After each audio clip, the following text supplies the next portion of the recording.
Right, so it's 3 p.m. and we are all set to begin with our today's webinar. In today's rapidly evolving world, effective leadership has become more crucial than ever before. As technology advances, societal values shift, and global challenges emerge. Leaders are faced with unique complexities and unprecedented demands. Leading people in the current times requires a combination of adaptability, empathy, and visionary thinking. Once again, I welcome all our participants to this exciting series where HRAI, along with Great Manager Institute, brings before you the 2023 Dialogue Masterclass series on the topic Leading People in the Current Times. Great Manager Institute conducts a Great People Manager survey in India and has come up with a list of top 100 managers. And the recognition is powered by Great Manager Institute, where we are fortunate to have 5 managers from the esteemed list who would be sharing their success stories, mantras, hits and misses, and achievements over leading their team in current times. To know more about HRA and Great Manager Institute, I would request all our participants to visit the link posted in the chat window. Request all the participants to kindly follow the webinar guidelines mentioned in the chat window. It's my privilege to introduce our masterclass speaker for today's session and would like to congratulate her on this achievement.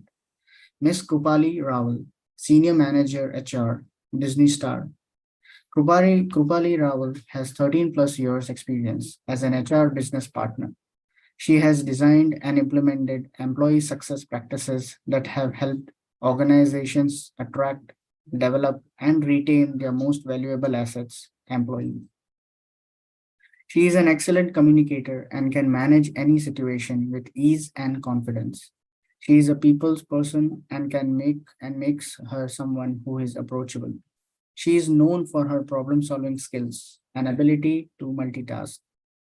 She believes in always doing the right things. Krupali believes in the empowering leadership.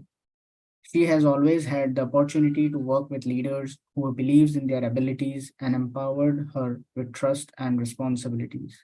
She believes in translating the same to her team as well. Most of her team members and successful HRBPs in the organizations that they are part of. She believes in taking risk with talent and believes that it takes wings to let someone fly. Krupali firmly believes in what she once read and tries her best to implement is as much as possible. The greatest leader is not necessarily the one who does the greatest thing.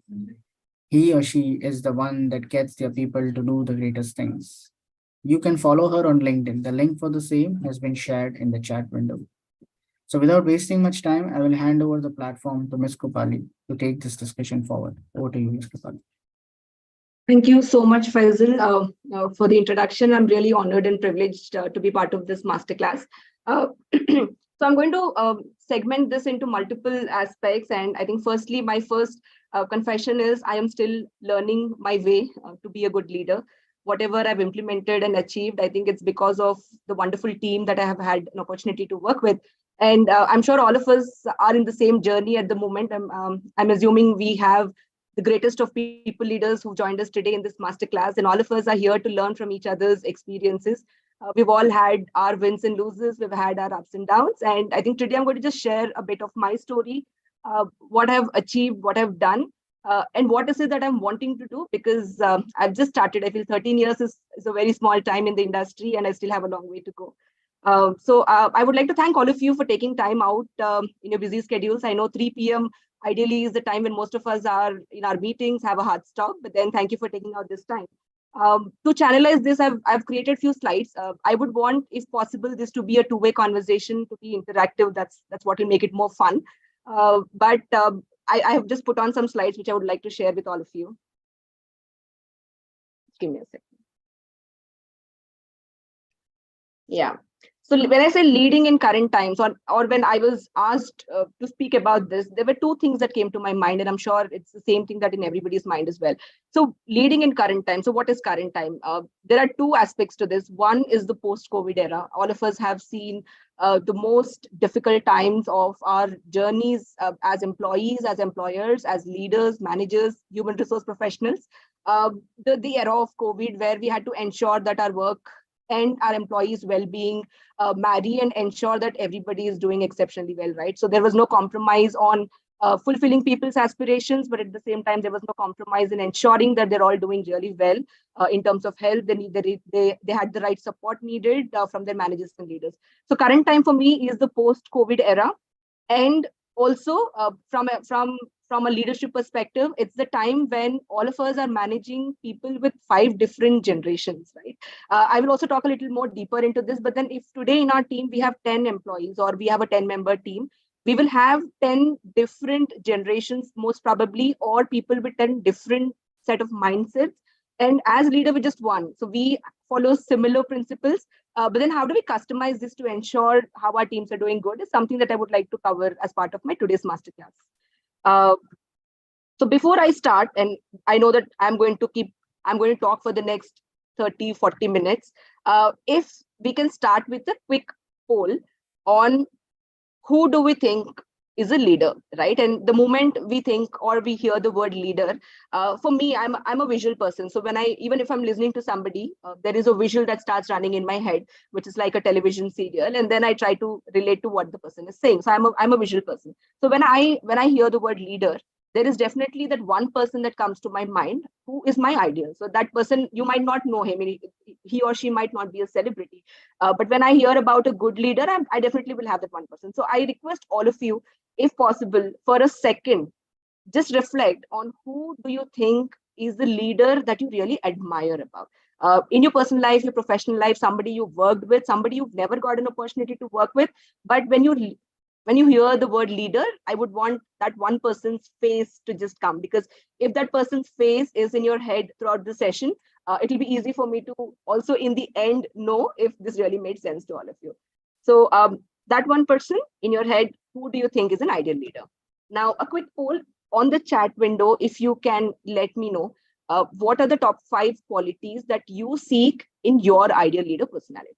So there's a personality that we all carry. So for example, if I have to think about my ideal leader, I would want somebody to be very agile. I would want somebody who can trust, right? Like I said, I believe in the empowered style of leadership. So I would want a leader who believes in my abilities, who's willing to take risks with talent. So if you can also list down 5 qualities that you seek in your ideal leader personality, even before I start talking about me, my journey, and what I think an ideal leader should be like.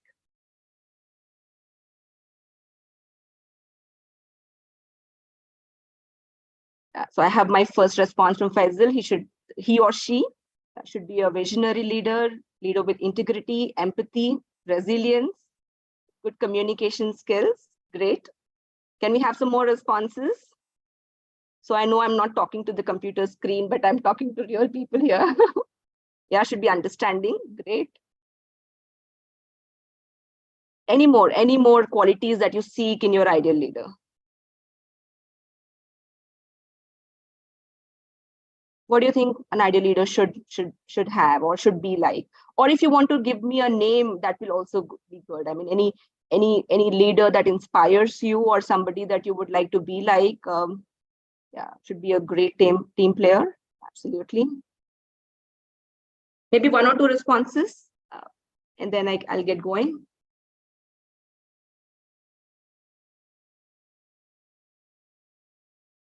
So what comes to your mind when you think about the word leader? Authenticity, self-aware, humility, courage, should be flexible, should be people-oriented. Awesome. I think everybody is trying to cover everything that I would want to talk in my session today. As I said, we're all learning, so I'm not going to speak anything that none of you know. It's just going to be what we all know, but then just reflect upon it and see where we've missed or where we've implemented it. This session is going to be a self-reflection of the journeys that we've all had or the journeys that we would want to have. Empathetic, awesome. Should be a great decision maker, 100%. Our careers lie in our leaders' hands in a way, so yes. Okay, thank you for your responses. So I will quickly, before I talk about my principles of leadership or what I have always believed in implementing, quickly, I would want to let all of you know my leadership journey. So I'm currently working for Disney Star. Like you can see, it's a media channel. And I'm working for a channel that's right now National's #1 channel, which is Starma. It's the Telugu general entertainment channel, which has millions and millions of viewers liking it. And I work with some really good people because they are subject matter experts in their respective field of work. So I take pride when I say I'm working with Disney Star. But prior to this, I was working with a company called Value Labs, which is an IT service provider, IT company, who has its global presence. And that's where my career or my leadership journey has started. So I had joined that company as an executive in the year 2010.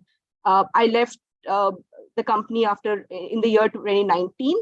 And I've had a great journey with the company there. So I've joined as an executive. I left the company as an associate director, joined as an individual contributor, left as a manager to a team of 30 employees, all this in the very short span that I had worked there.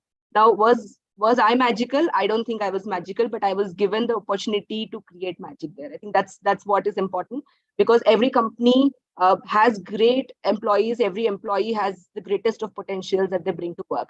But what's important is the kind of platform that we provide. And I was working as an IC and then slowly progressed as an HR business partner. I was one of the first HR business partners in the company where we were still experimenting on how a generalist profile can be different from a business partner profile. Slowly and eventually, we decided that we would want to implement or be the first few in the company that will have a 1:150 ratio of HR business partners. So if you see typically in any company, an HR business partner manages about 500 to 600 and sometimes over 1,000 employees as part of their business unit. But how is it practically possible for one person to drive careers of about 1,000 people? So that was the thought that stuck to our mind. And we thought we'll be the pioneers that would implement a 1:150 HRBP ratio, which means one HRBP will manage a business unit sized 150 employees only. So to make that possible, because we were over 3,000 employees, we decided that we will upsize the HR business partnering team and hire more employees. Now, we always believed in doing things differently, like unconventionally. So what we also decided at the same time is we will not hire HR business partners the way the industry does it. So industry usually looks at somebody with over 8 years experience at that time. I'm talking about 2015. So somebody with 8+ years experience is ideally an HR business partner. So we said we will go ahead and hire somebody with just 1.5, 2 years experience, but has the fire in the belly to be a very good HR business partner. So the interview itself took about a month. We could get about 30 HR business partners on board. And then I was told that I will have to manage half of the team with a colleague of mine, and both of us were the HR business partners at that point in time. So while we were making this whole thing, we didn't know that we're going to really lead this team or coach or mentor this team. So that came to me as a surprise, because as somebody who's not even managed one person in my career, if I'm asked to lead a team of 15, for me it was a big shocker. So I was scared, I was nervous, I was excited, I was happy that the company trusted in my potential. But then it was a slow start for me. I first invested my time in understanding my team, their backgrounds, what they've done, why they're here on the first hand, and what is it that I can give to make them successful. Because for me, it was no more about me being successful or getting great hikes or great appraisals or a promotion. But for me, the challenge was to ensure that all the 15 or 16 people who are in my team who've joined here are successful, because if not, the entire plan of hiring them then goes for a toss, right? And the leadership journey started. My learnings were great. My team was very supportive.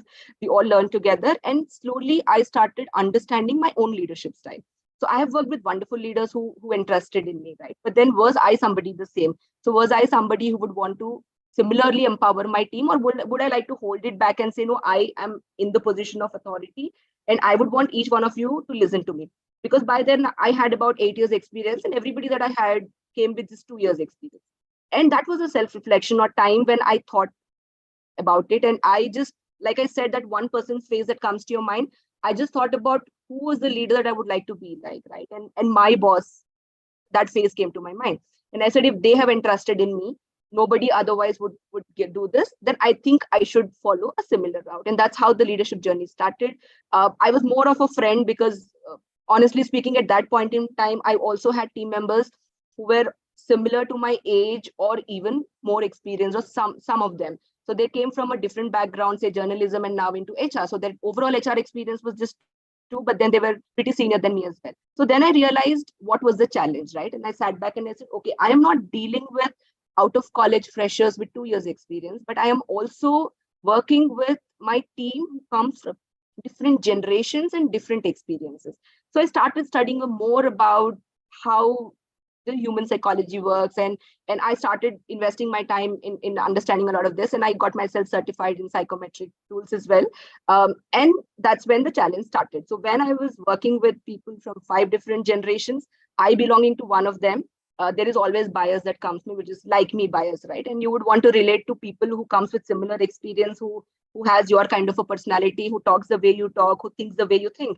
But I wanted to ensure that none of these biases get into my head, because it was me who had actually interviewed all of them, and it was my responsibility to make them successful. Just time passed by, and I think our team started doing exceptionally well. Everybody in the organization started receiving the HR business partners really well. So initially they thought people with 2 years experience, what will they achieve? Will they understand our problems? Can they be empathetic towards our employee groups? Can they resolve grievances? So there were issues like POSH that came up, and we were not sure if the team is mature enough. But I think all of these times just taught us one thing, that learning and the kind of support or platform can make a lot of difference. And today, each of my team member is doing exceptionally well as HR BPs in their respective companies. So this was a bit about how my leadership journey started, the kind of experiences that I had, my learnings, and what made me what I am today. But like I said, I always believe in the style of empowering leadership, where if you do not believe in your team members' potential, or if you do not believe in their ability to grow, I don't think we have, or I as a manager will have a right to even lead that particular team, because then I am sure that I am not going to give them any progress or success in their respective careers.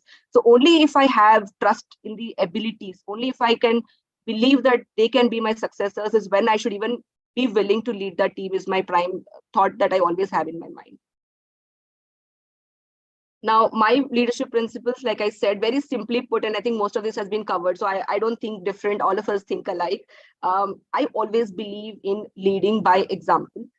There are a lot of stories that I can talk about each one of these principles and why I've put all of this together. But in the generations that we're working today, nobody wants to be told what has to be done. So nobody wants to be told what has to be done, in the sense, I cannot tell my team that I have a leadership presentation tomorrow, I'll be presenting at 10 a.m., make a presentation and email it to me.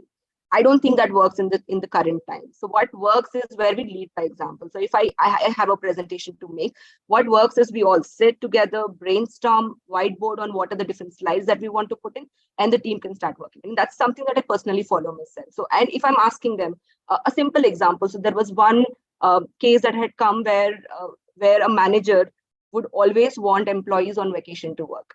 Now, is this allowed? Is this okay? So when we talk about, so employee comes back and says, my vacation is my time, I've applied for a leave and I can't go on a vacation, my manager keeps bothering me. But when we go back and check, and if the manager is somebody who enables their out of office and clearly says, I cannot be reached on phone or email, then this is a wrong style of leadership accordingly, because we are not leading by example. So as managers, if we want to cut off completely from work because we're on vacation, but expect that our teams support us when they are on their vacation, then we're not leading by example. But if as a manager, I know that this work cannot stop in my absence and I need to maybe take out that 1 hour out of my vacation and support, then I think it will be easier for me to even go back to my team and tell that this is important because we have a cutoff, right? And that's where leading by example becomes very important, because they would want to see what you're implementing for your own self, and there is no differentiation in the treatment as a manager and as a team member. Number two, to be an effective communicator.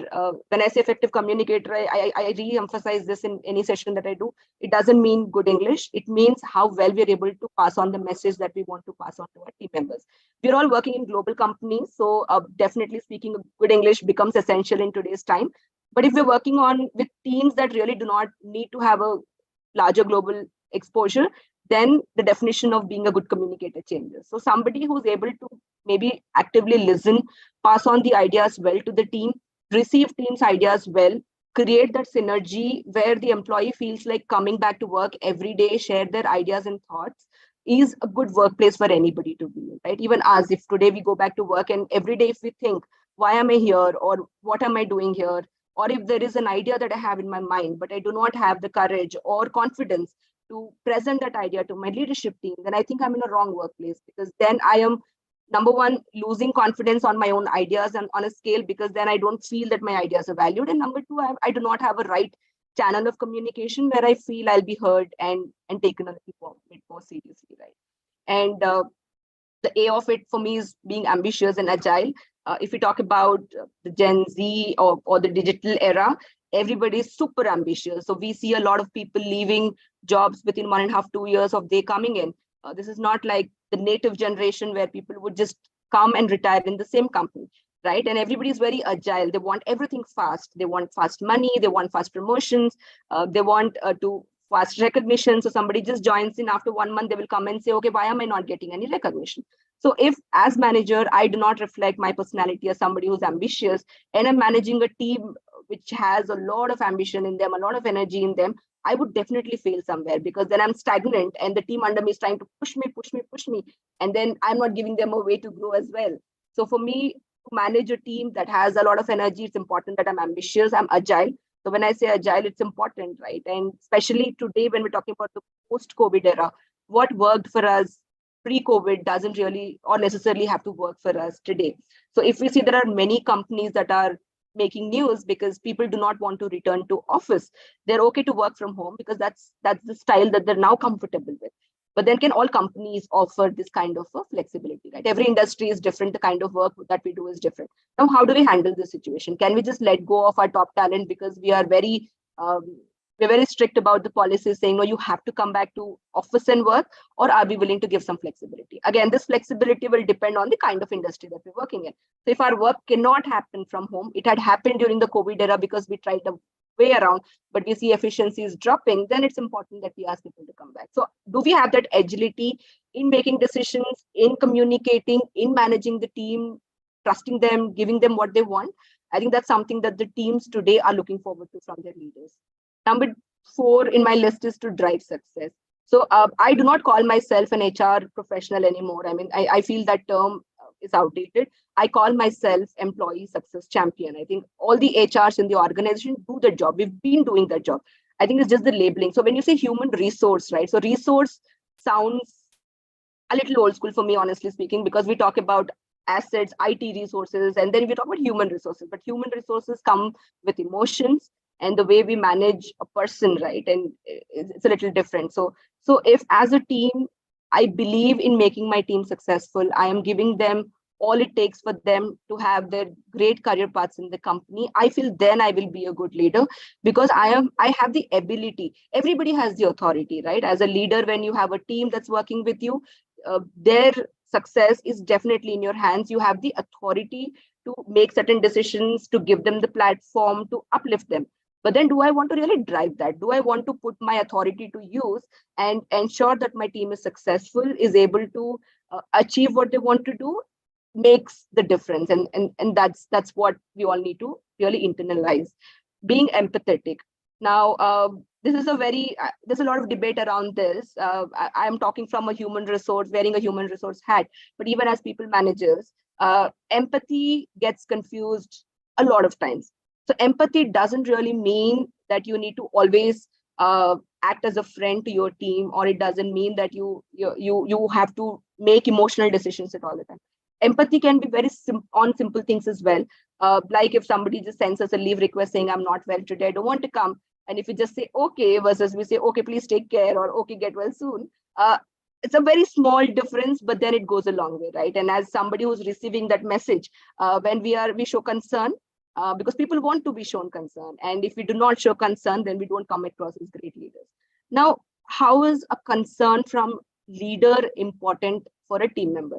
So if I have to look at it, or if we have to look at it, in the 24-hour time frame that all of us have this 24 hours in a day, out of which we prefer sleeping for 8 hours, right? And the rest of the time that's remaining, or the 16 hours that we have, 8 to 9 hours we spend at home, we spend at work, right? And which means more than half of the productive or the actual time that we all live, because when we sleep, we're sleeping. Which means more than half of it we're spending at work. We're not giving that time to our family or our personal being. So if we do not get that kind of an empathy, or if we do not get that kind of an emotional bonding here, we then fail because we are spending our energies and time in a place where I don't feel connected anymore. I think that's how I look at it. And that's when it is important that we have a bond, or we show that kind of an empathy, because they're leaving everything else and prioritizing work. Of course, everybody has their own reasons to come to work. For somebody, it's a driving factor because they feel empowered instead of sitting at home. For somebody, it's a financial need. But then all it matters is that they're spending more than half of their actual time or actual lifetime at work, spending time with all of us, right? And even if they're eating lunch, I'm sure they'll be missing somebody at home, but they're spending that time with us. So how do we make this bond more stronger? Bring in that element of empathy at work is something that is enhanced. And as leaders, if we promote this, I'm sure that magic will spread all across the team as well. Now, the last one is resilient. I think agile and resilient, we can look at it, but then resilient to times, right? So like I just spoke about my experience, somebody who would have joined the organization then as HR business partners would have thought that they will work with somebody very senior, because till then nobody knew who their reporting managers are going to be. So when we were announced, I think there would have been some sort of issues there as well. And we had to manage teams, we had to manage issues there. But then what really worked was we were resilient. We were able to adapt and twist the style of work that we then did. So when I worked as an HR business partners, as an independent contributor, versus when I stepped into the manager's shoe, I could not be the same. Maybe my timelines of delivering any project would have definitely changed, because my energies were now not just focused on my career or my achievements, but I had to kind of split it and make it successful for everybody, right? So how do I adapt to this? How do I make myself somebody that I am not at certain times, just because I want to make somebody else successful whose career relies greatly on my characteristics, right? So that's a thought that comes in, and it's important that all of us adapt ourselves to these changing times, because the way we communicate to somebody from a generation X versus the way we communicate to somebody in generation Y or Gen Z, it cannot be the same. Because if you're using the same tonality, the same style of leadership with various generations, we are bound to fail as leaders, because everybody comes with a different mindset. Now it's very easy to tell all of this. So when I say Gen X, Gen Y, Gen Z, how are we different? As leader, I identify. But then there has to be a science to the method, right? It just cannot be in the air. So I will also talk about a proven scientific methodology in which, as leaders, we can identify how do we behave with different people in our organization, right? I think that's the biggest question that all of us have in our own lives. So can I behave the same way with everybody? No, everybody says no. But then how do I identify? How do I match that particular style? Or what do I give to my X team member or my Y team member that will make them successful or make them feel fulfilled each day they're coming to work? Now, that's where a very successful psychometric tool can be put in use, which I am personally, because I'm a certified psychometric test professional, I can do this survey. I have tried this out and this has really worked and has done magic. This is called RSI Career Driver Assessment.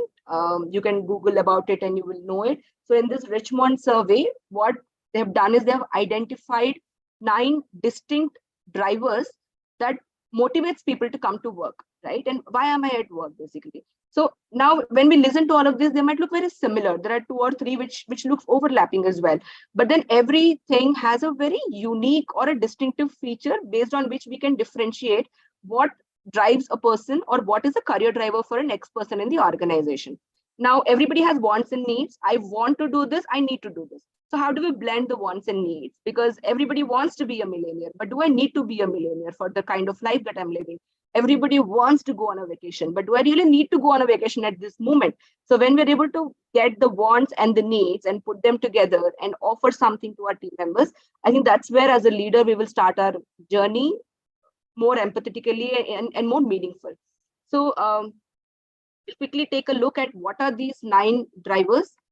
It's not possible for me to actually talk about that whole methodology in this session today. But then, like I said, it's available on the internet as well. And you can, any psychometric test professional can actually help you how to do this survey and identify what are the career drivers that we have. So the first in the list is material rewards. So this is for a category. So every driver that I talk about, you will have category of people in your span that you can relate to, right? And if you figured it out, then you know what to offer them. When I say offer them in terms of, so if, for example, when I talk about this, I'll actually bring this in the end. But then how do you make them fulfilled and successful? It's a simple mantra to this. So one is somebody who's coming to work or is here because they are inclined towards material rewards. They're seeking possession, wealth, and a high standard of. So I come from a mediocre, so these are all examples I'm giving. So I come from a mediocre family. My entire life, when, for example, whenever we went to eat lunch or dinner, we would first look at the menu and see the pricing before ordering. So there are segment of people who have never, who for them working is because they would want to seek possession and have a high standard of. So if we have somebody in our team who's this, then we know what to give them. So if there is somebody who's here only for material rewards and wealth and high standard of living, imagine if they are not given great hikes or if they're not given great salaries, they will never stick with the company because their driver or their career driver is not in sync with what the company has to offer them. Somebody is at work for power or influence. So we have segment of people who are seeking to be in control of people and resources. Now, this is nothing is a bad quality. Everything is a career driver. Now, we will have people who belong to this specific category and we know what to give them. So if we have somebody who wants power, who wants to be in the powerful position in the organization, imagine you don't give them promotion, you give them great hikes, but they're stagnant. They do not have a people management role. You put them as an SME, they will leave and go because their motive to come to the organization is not being fulfilled. The next is searching for meaning. So this is a very important and the most difficult category, to be very honest, because these are people who come to work because they're still searching for meaning, and these which are they're trying to do things which are believed to be valuable for their own sake. So why am I here? I come from a very good family. I do not have financial dependency at home. I'm okay if I don't get hikes, but then I still want to come here because I'm still trying to find out if I am doing what I'm supposed to do, right? And you will have this people who will be fluctuating in their career. So sometimes they would want to try marketing, sometimes sales, sometimes they want to do something else. Then they will suddenly feel, no, job is not for me. I'm an entrepreneur. I will go try my entrepreneurial journey. They go, they try, they come back. So because they're still in the hunt to know why or what of life, and to them, how you manage as managers is going to be completely different compared to the first two categories that we have. The next is expertise. Somebody is here to work because they want to be SMEs. Now, I just spoke about it in the previous one. So for somebody with power and influence, you don't give them power, but you make them SMEs, it's not going to work. Now, there are people who come here and say, I am here only because I want to be an expert in what I do. So for example, somebody who's a web developer who comes here because they want to be an expert. Somebody has come here because they want to master in their respective field. Now, if we do not give them opportunities to grow, so these are people who would want to work on cross-functional projects, who will get bored if they're doing a mundane or a routine job, and you can't put them there. So then you have to ensure that you're giving them projects that are distinct, because then they are only looking at enhancing their knowledge levels. The next is people who are creative. Now again, so these cannot do jobs that are repetitive because they will seek to innovate and to be identified with original input. So now these are mostly your content, for example, content makers, people in the marketing teams who are always behind ideas for campaigns, who work on promotions, and they would want the due credit of everything that they're doing, because for them, that mark of creativity is their sense of belongingness, and that's what makes them fulfilled at work. Now, if these are the team that works under leaders who do not believe in recognizing or giving the due credit to their teams, the team will not be successful. It will not be able to sustain for a very long time, because then we will have a lot of attrition and people would want to move out. Affiliation. Now I'm coming here because I like the relationships that work gives me, and you will definitely have this. And if we talk about the 5 different generations, the native generation is more in this particular category, because they would not want to switch jobs easily unless they find that this is not the place for me, right? And if they don't feel belonged. So that sense of relationship, workmanship, how you bond with others, if this category of people do not get that, they will not stay longer with us. Autonomy, somebody wants to be independent and make decisions. Now, this set of people will not be wanting to be told what has to be done. So you just have to say, for example, that there's an important client meeting tomorrow, and we would want to plan something outstanding, and they will want to make decisions and come back to you and say, this is what. But if you're told that you have to do this, plan this team building, plan this is the itinerary, they will not really feel fulfilled because they do not have any scope of making decisions, be it large, small, of any scale and magnitude. Security, somebody is here because they feel safe and secure. For them, having a job, it makes them feel more secure because they know their future is predictable. So every last day of the month, I get my salary hit, and that gives me a sense of security. So nothing else matters to me, whether I'm getting promotion, whether I'm working in the same team, if my job is mundane, it doesn't really matter, because all matters to me is that I'm working for a brand X, and that's giving me a social security. And I know that I am going to be here for the next 2 years or 1 year, and that gives me a sense of security. Now, the last category is somebody who's here for status. Now, these are people that would always want to only work with the big fours or the brands, because for them, what they are is associated with what they're doing or the kind of company that they're working with. Now, if somebody like this joins in, maybe they will join a startup kind of an environment, but will they stay there or sustain there for a long time? It will depend on how faster the company is growing, because for them, their status or their recognition will depend on the status and the recognition of the things and the company and the people they're associated with. Now, this is what I really follow. It's very simple, but it's just that whatever we speak, usually it's put it in a nutshell. So if we are able to identify which category or what is the career driver that our team members have in them, and we're able to offer them that, we as managers will do extremely well, because we will have successful teams, very minimal rifts and conflicts. At the same time, we will also be able to give them a career path that they would want and they here for, right? I will just take a pause. I'll share one real life incident when I'm talking about this. In one of my previous companies, so I had a leader who had three people reporting into him, and it was a very flat structure. So everybody in the team was reporting directly to the business head. So it was a team of about 45, 50 employees was running a project. Then he wanted to decide that he wants to create the next layer. And the three people reporting to him in that whole lot, he wanted to elevate them and make them people managers and split the teams. So I was the HR business partner then. We made that whole plan. We identified. So what during that whole course of decision making, what we understood is one of the three that he really felt can be a great leader was not willing to take up a people manager role. So he wanted to be an SME, and he said, I'm not good with people dynamics. The way I talk to people is not like, nobody wants to come and communicate to me in the team, because he's to the point and he only speaks when needed. He has his lunch alone. So he's not a people's person. He said, when I'm not somebody like that, will I be able to do justice to my team? But my business head had a very strong conviction saying he can be a great people manager because he comes with great skills. So it was a debate, and we just ended up making all three of them people managers. Now, this person that I'm talking about could not manage the team, because he again came back to us every time saying that this is not me, and I'm not enjoying people manager. I want to do work. I want to do the core work.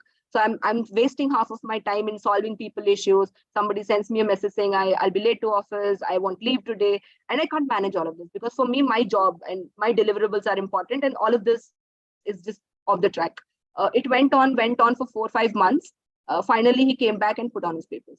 He said, this is not the environment I do not want. So what was elevation, according to the business head, for him was not elevation for him. So we thought when we're putting him in a position of authority, it will give them a larger sense of belongingness, but then it did not, because it diluted his meaning of coming to work every day. And he said, I will resign. And today he's an entrepreneur himself, a CEO of a company. He started his own company and he's doing well, because he's a core person. I mean, and he's still not in the managing shoes. I mean, he cannot manage people to date, but then he's very passionate about the technology that he works for, and he wanted to just do great things about it. So sometimes the decisions that we make when we as leaders, what we think can be an elevation or a point of belongingness for somebody might really not be there. So if we know what are these career drivers, or what really drives somebody to come to work, what makes them feel fulfilled, and if you're able to offer them. So when I said offer them in the middle, this is what it means. And if you're able to align this with their personalities, they will sure be successful and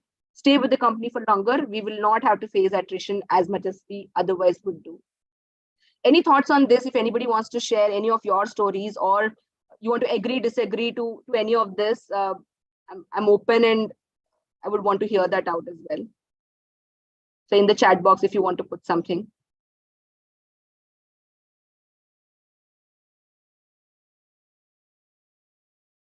Anybody?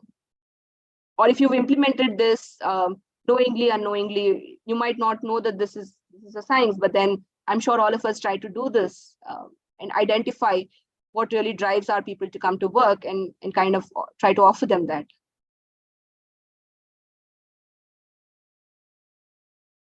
Okay, I will leave the chat box as it is and you can agree. Okay. Thank you, Shiv. See, you're more creative. So if you work with a leader who will never let you be creative at work and ask you to do repetitive tasks, I'm sure you will not find yourself in the right place, right? And on the contrary, if you find a leader who would want to put you on more creative tasks, give you a challenge each day and try to nudge your brain, then you will feel more fulfilled because that's the kind of leadership that you would always want to be part of. And if you have a team member like that, I'm sure you will want to encourage that because you're a creative person yourself. Great. Anybody else who feels, please do let me know in the chat box. I want this to be two-way if possible. And it'll be a learning for me as well. Now, I've been talking about 5 generations, 4 generations, people with different thought. There's a very simple internet-based image. I've not created this. Is available all over the Google. But then I thought it'll be good for us to know this because when we talk about leading in current times, for me, like I said, there are 2 things. So I've picked up working with different generations. Nobody, trust me, nobody apart from the leaders in the current time had to face this kind of a varied and diverse workforce, right? And with so much emphasis. So I'm not even talking about the diversity, inclusion, equity that we do in general life, but then mindset of people, how different set of mindsets come to work today. So we have veterans who, for them, like I said, loyalty to the company, they appreciate sacrifice. So when you talk to somebody who belongs to the category of veterans and you say, I did not celebrate last 2 birthdays of my kids because I had an important project delivery, they will empathize with you. But if you go back to a Gen Z or a digital native and go and tell them that I have not celebrated my daughter's first birthday because I had a project deliverable, they will never appreciate that fact. Because for them, it is like, it's not just you, there are other peoples, you could have just delegated. So the kind of mindset and the difference in the thought, right? And we are actually working with all these 5 generations in one workplace, sometimes sitting on the same table and brainstorming. So as a leader, how do you bring the best out of each one of them is the major role that we have to play this time. Baby boomers, great dedication to work. They have the ability to forge their career built on upward mobility and commitment. Gen X, they appreciate diversity. So they appreciate different thoughts coming in. These are global citizens, world citizens. They're very competitive. They will always want to grow and ensure that they're ahead of the curve. Now, the next comes the millennials. They're keen on mobility. They're socially very vocal. They're aware.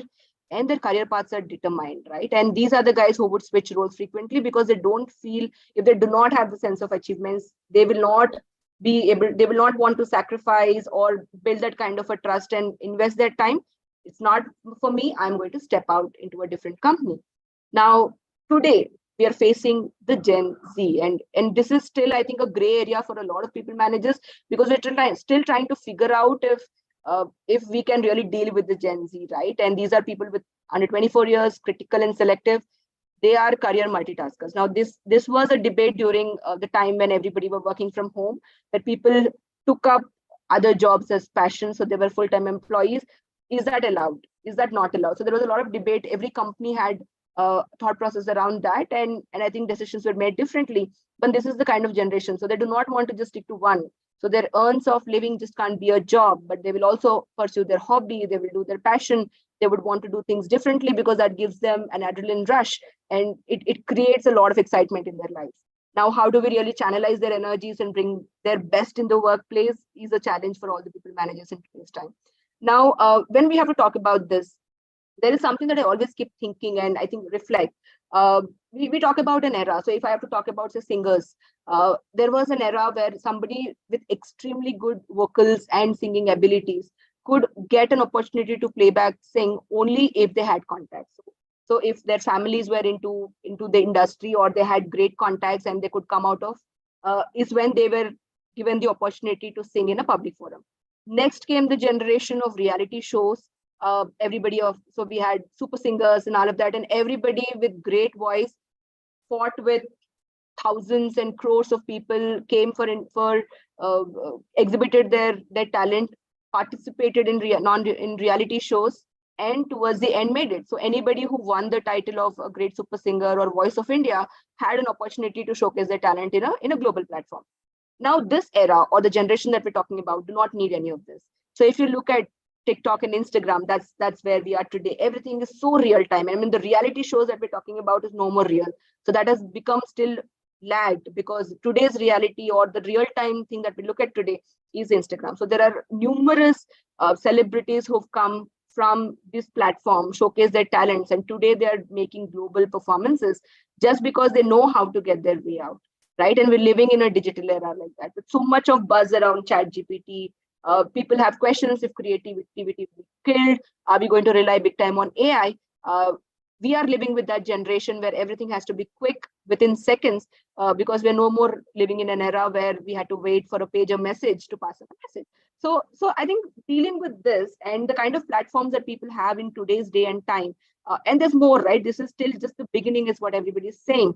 So if somebody can get fame, name, a career, and earn their living through an entertainment platform like a TikTok or Instagram, I think there's still more to come. And as leaders, if we're living in that generation, managing people from that generation, there is a lot more that we have to offer. And this journey of leadership is a learning for everybody. Nobody is a great leader or nobody is a perfect leader. Everybody is a leader. And the perception that I have is there is no bad leader, right? And there's no bad manager. Somebody has reached that position with their struggles. They've proved their mettle, and that's when they are there. But then, are we managing the right set of people is the biggest question mark. And that defines if we are able to be an effective manager or a leader or not. Now, just to add a fun element to this whole session, but then it's a real life reflection.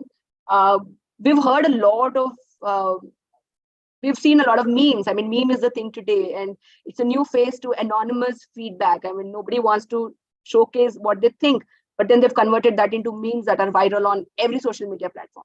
And there is so much around this. I'm sure everybody would have seen a lot of images about boss versus leader. Now, who has created this? This has been created by today's generation. And this is a reflection of what they would want to see or seek from the leaders that they're going to work on.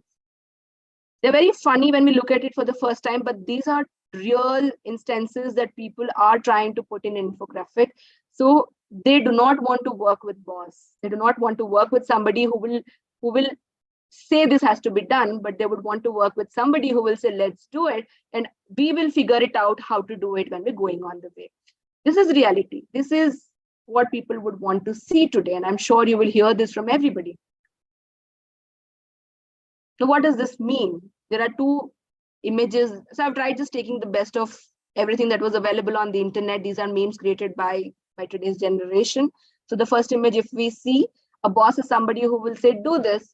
And a leader is somebody who will do it and show, because learning starts, or your first step of learning starts from your leadership step. Now, how many of us really want to follow this style? Or how many of us really follow this style already? So as a leader, when I say, I have to do this. So there are a lot of times when we go back and say, okay, I want you to work on a creative, an email that has to go, please come back. The team will come back and say, no, this is not creative. Can you come back with something else? They will work on iterations and come back. And then they come back and say, no, this is not making any sense. Give me something else. And finally, the team will come back with an agitated mindset and say, okay, what do you really want? If you can just let me know the top 3-4 things that you would want me to put in an email. This is an everyday scenario that all of us face. So if in the first instance itself, if I knew what I really wanted to be like, and if I'm able to show my team, like I said, I'm a vision, I envision, and I can see images in my head. Then if I'm able to show that image to my team and say, okay, this is what has to be done, the work becomes very easy, and it's going to be just a 1-hour thing instead of a 3-day long iterations that goes in, right? And if that's something, and if I want to keep it open and I say, okay, I want an email to go, and somebody comes back and I find it creative. Now, creativity, like Shiv said, is a creative person, but then creativity means different to different people. Now, what looks creative to me might not look creative to Faisal or somebody else, because their definition of creativity is very different. Now, can my creativity be compared to yours? I can think out of the box. So for me, this is out of the box, but maybe your box doesn't even start there. So you have a bigger horizon. So I think there is always that one thing that as leaders, so the first image that we talk about, right? So if we're clear in our head as to what we want, it's good to show the team, this is how it has to be done. If we are unclear, it's better that we leave it to the team, let them be their creative best and come back and do it, right? And that's where the empowering style of leadership comes into picture, because we are empowering them to make the decision as to what has to go in the team. So the second image, if you see, it's an image that everybody can understand on their own. So do we want to take advantage of our team members, make them the ladder of our success, or do we want to be a reason for their success? So this is something that all of us will have to decide at one point in time and say, okay, let's grow together, or we just want to grow and we really don't care if everybody else in our team really gets the success part that they want. Now here, if something goes wrong, as a manager, do we want to blame it on our team and say, okay, you guys are useless, there's nothing that has happened, okay, let me do it myself, I think I just wasted my 2 days relying on you guys? So this is a common statement that we get to hear. Or do we want to say, it's okay if we failed, I have a plan B, so let's get started again and we are in it together, right? And these are the words that people want to hear today, because mistakes happen, nobody's perfect, and what do we do? So things will go wrong. Even if there's a perfect plan, there is every possibility that the plan will tank.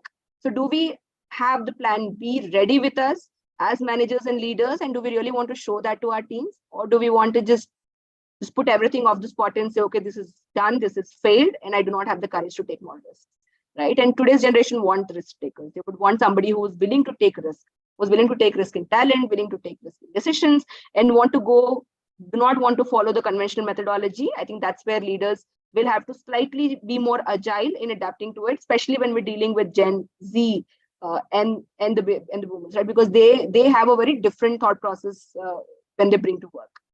Now, the last image, do we want to command or do we want to ask? Okay, will you be coming to office on this Sunday versus you have to come to office on this Sunday are two different things. Now, Sunday is a personal time, and if I want my team to come, I will, as a manager, definitely check with them if it's okay for them to come. So in my previous company, sometimes we did recruitment drives on Sundays where the HRBPs were expected to come and take interviews.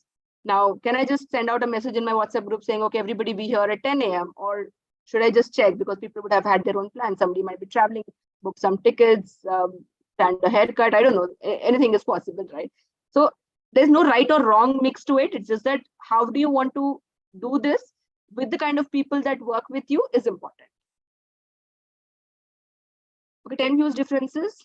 It's okay to be a boss. I'm not saying being a boss is wrong, but then at least we should be clear that I want to be a boss or I want to be a leader.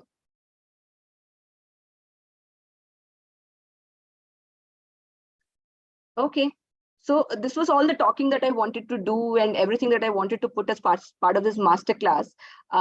Before I go next, I am assuming that the last 50 minutes were at least you had one learning or some learnings that you're going to take with you because you've invested your precious time in this. Then it will be important for me to know if you can list down, if not 5, 1 or 2 also, important takeaways that you think you've taken from this masterclass that you would want to implement in your day-to-day life, right? I've tried sharing my experiences, what I do in general as a leader, but then anything that you think you've not done or you want to do, or you have done, which you've heard here, and you would like to share that. So what are your major takeaways? If you can just put it on the chat box. I'll feel happy that the last 15 minutes have been fruitful for somebody in the room here.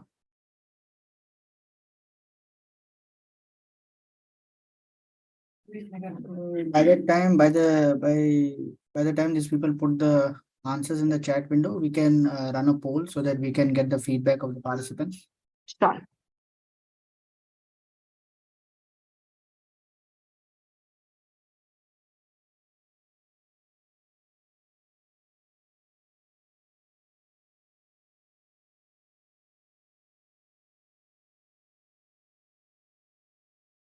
While doing so, request all the participants to kindly post their questions in the chat window. Once again, I thank all our participants for joining our session today. We have received a lot of inquiry about the participation e-certificate offered by HRIA and GMI.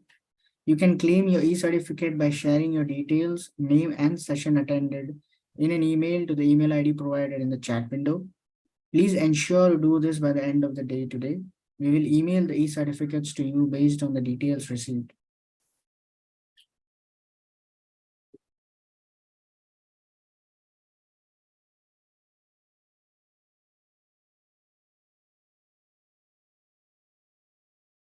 Only the 50% participant group is willing to take the poll. They must be busy with some. Yeah. So we'll take the questions, Ms. Popali, that have come from the registration. Sure. The first question which has come up is what role does emotional intelligence play in effective leadership in the present day, and how can leaders cultivate this skill set? Yeah. I think I don't know if I tried. I think I kind of tried covering this as part of my masterclass, but then yes, emotional intelligence does play a major role in leadership. Like I said, when you work with people with different mindsets, different generations, different diversity, the kind of their emotional quotient varies, right? And like I said, if you talk to a native versus you talk to a Gen Z, their emotional quotient or how invested they are at work really is different and matters. So if we are not able to navigate or shift that gear in the leadership style that we do, we cannot be effective leaders, right? And that's where emotional intelligence plays an important role, because we have to ensure, like I said, empathy is a very, very, very common word, and but then it has a very deep meaning to it. Are we able to navigate through the emotional quotients that people have, bring in that intelligence in addressing their emotional needs, empathize with them, like we say, put yourself in their shoe and think. These are, if things like this are not practiced, people will never feel belonged, and if they're spending more than half of their living life in at workplace and they do not feel invested, I don't think as leaders we will be able to make a mark. Very rightly said, Ms. Kopali. The second question, that is technological landscape. How can leaders stay ahead and guide their team through digital transformation?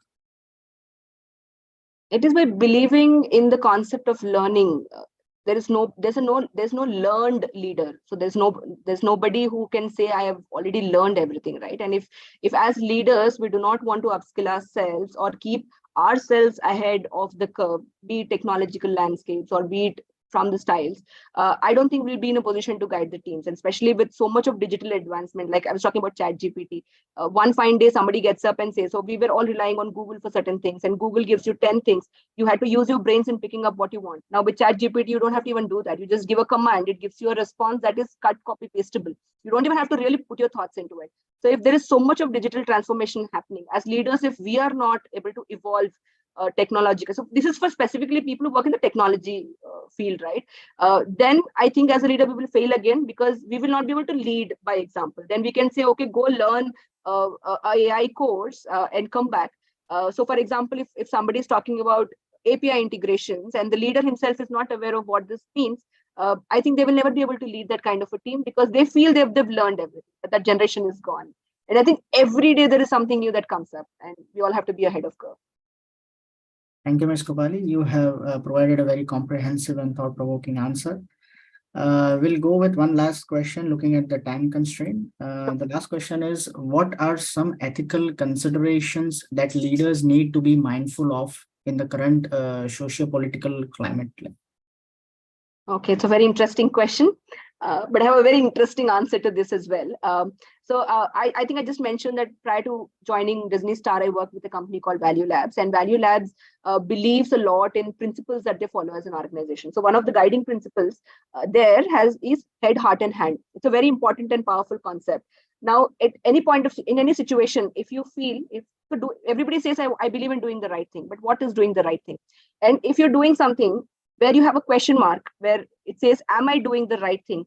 The best possible answer to resolve this conflict within your own self is the head, heart, and hand concept, which means if what you're thinking in your head, what you feel in your heart is the same, is when your hands should do that. So if my mind says this is right and my heart says this is wrong, somewhere ethically I am not right, because my heart is thinking from an emotional. So my emotional quotient is coming out. If my head says wrong and my heart says right, then my intelligence or my IQ is not doing the right thing. So these are integrity conflicts. So the moment you feel that what your heart and head says is right and you're doing it with your hand, I think there will not be any conflict, because then you know that you're not breaching any integrity, because you are doing what is right, both emotionally and intellectually. And that's what is being implemented. And integrity, again, is a very very differently used word for it. What means integrity for me might not mean. So as an organization, when we're working in a workplace, we should go by what the organization feels is important, right? So ethics, values, and the code of integrity, what is defined by the organization, should be our own code of ethics and integrity, because we are working for that organization. Maybe I'll have a different perception outside the scope of work, but at work, I should follow what my because we are the brand ambassadors of the company that we're working in. So if you're able to match this two, your head, heart, and hand doing the right thing, and you following what your company has set forward, because that's what the company's persona is, and you marry your persona, I think you will never have a conflict in whether you're being good, bad, ethical, not ethical. Thank you, Ms. Krupali, for answering all our questions. Thank you for this intriguing session. Your presentation was very insightful and thought-provoking. I'm sure our participants have had a lot to learn and take away from this session. I sincerely thank Great Manager Institute for their association and support extended. This session would not have been possible without Great Manager Institute, where we are privileged to be working with them on this series. Though we all know about GMI, I would want to welcome Mr. Rahil from GMI to talk more about the institute. Thank you so much, Krupali, for taking out time today for this session. We are extremely delighted to hear your thoughts and experiences on how is leading people in the current times. Thank you on behalf of GMI and HRAI. I would also like to mention that we have started with the new cycle of the Great People Manager Study. That is for the year 2023 and 2024. So I would like to just elaborate a few things about the Great People Manager Study. So the Great People Manager Study captures your team members' feedback on your leadership effectiveness, on how you connect, develop, and inspire them. Okay. So there are 25 statements and there are 3 open-ended questions. So we give you reports that tell you how your team thinks, how you are managing the team. And these reports carry analysis, benchmarks, and recommendations to give you the maximum value for your participation. So it is one of the largest such assessments in India that helps to identify, recognize, and develop great people managers across the nation. So it has been a very long journey for us for the past 4 years, and we have got the prestigious top 100 list out a few days back itself, and we have done the awards as well. Great Manager Institute has been doing this consistently, and we are a sister concern to Great Place to Work.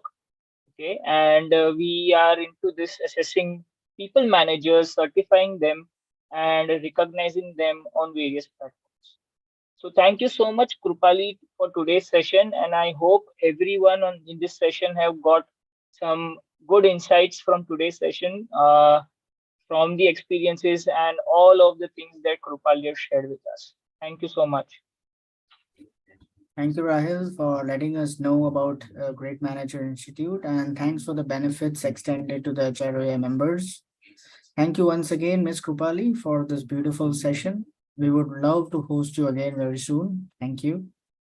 Also would like to thank all our participants for joining us today. Do join us for our next masterclass by Vaishal Dalal, Chairman, Co-founder, and Director of Excellent Global Endeavors, LLP, on 29th of June, 2023.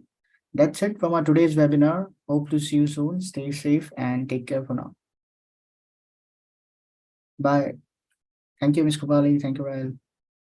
Thank you, Faisal. Thank you, everybody.